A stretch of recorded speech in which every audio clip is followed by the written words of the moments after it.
100 দিনের বকেয়া মেটাতে বারবারই টেক্কা দিয়ে চলছে দিল্লি যাত্রা। চলতি মাসে বকেয়া নিয়ে মোদির সঙ্গে সাক্ষাৎ করতে চলেছেন মুখ্যমন্ত্রী। দিল্লির বুকে দাঁড়িয়ে দেওয়া কথা মতোই কাজ করছেন সেকেন্ড ইন কমান্ড। তবে প্রদীপের নিচ থেকে অন্ধকার মুছছে না কিছুতে। বকেয়া মেটানোর লিস্টেও কি স্বজন পোষণ চলছে? এই প্রশ্নটাই উঠছে, কারণ দক্ষিণ 24 পরগনার মন্দিরবাজার কৃষ্ণপুর গ্রাম পঞ্চায়েত এলাকায় 100 দিনের কাজে ব্যাপক দুর্নীতির অভিযোগ সামনে আসতেই ওই পঞ্চায়েত এলাকার বাসিন্দা তথা বিজেপি নেতা রঞ্জিত হালদার আরটিআই করে। সেই মোতাবেক তথ্য পাওয়ার পরই চক্ষু চড়ক গাছ। দেখা গিয়েছে মাধবপুরের বাসিন্দা মন্টু ঘোষ, জব কার্ড রয়েছে, এদিকে অজান্তেই টাকা তুলছেন অন্য মন্টু ঘোষ। তদন্তের ভিত্তিতে দেখা যায় তিনি তৃণমূল পঞ্চায়েতের প্রাক্তন অস্থায়ী কর্মী।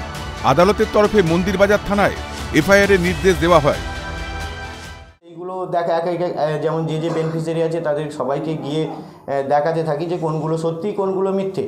তো এইভাবে আমি এই মন্টু ঘোষের ব্যাপারটা মন্টু ঘোষের সঙ্গে যখন আলোচনা করি তখন মন্টু ঘোষ বলছে, দাদা আমি তো কোনো দিন 100 দিনের কাজ করিনি, বা আমার জব কার্ড আছে বলে জানি না।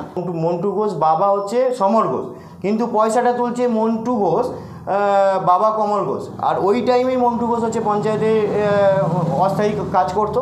প্রচুর দুর্নীতি আছে।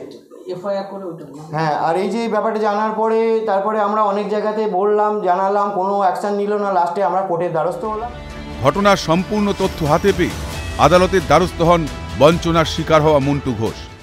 আমার বাবার হেড করে আমার নামে জব কার্ড তৈরি করে মাল তুলে খাচ্ছে আমার নামে আর একজন ব্যক্তি আছে মন্টু ঘোষ, কিন্তু আমি জানি না যে আমার নামে জব কার্ড আছে। তা আমার এর বিষয়ে আমার কোনোদিন জানানোও হয়নি। এই নিয়ে আমি কোর্টে দ্বারস্থ হয়েছি। আমার অভিযোগ হচ্ছে যে আমি আগে জব কার্ডে কাজ করেছিলাম, তাতে আমার মেজো ছেলের নাম ছিল।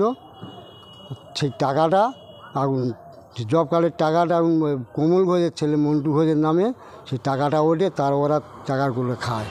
যদিও অভিযুক্তের দাবি পঞ্চায়েতে ভ্যাকসিনের কাজ করে টাকা অর্জন করেছেন তিনি।